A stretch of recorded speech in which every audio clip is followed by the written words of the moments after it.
Зерек әдеби сағатында Мұзафар Әлімбаевтың туыстық жаңа тым ыстық, Атамекен аяулы, достық отауы тақырыптарына байланысты өлеңдерін ұсынамыз.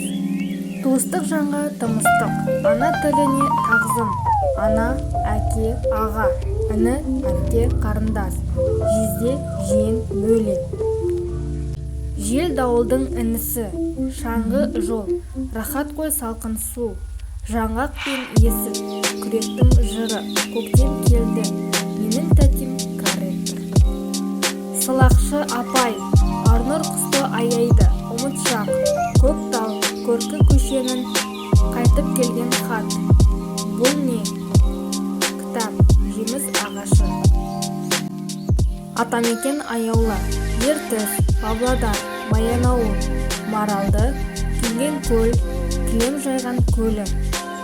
Балтабай, Баратбай, көргенді, өкінішті өмір, бүлдірмейміз кітапты, кенші, ғарыштан оралғанда, атам кітап, мен дәптер.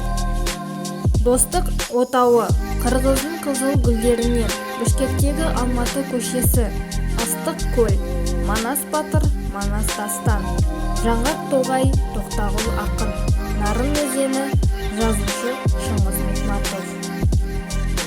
Сары челек қорығында, Манашы бала, Абзи ақын Балажан, Соң көл, Грузия, Өзбекстан.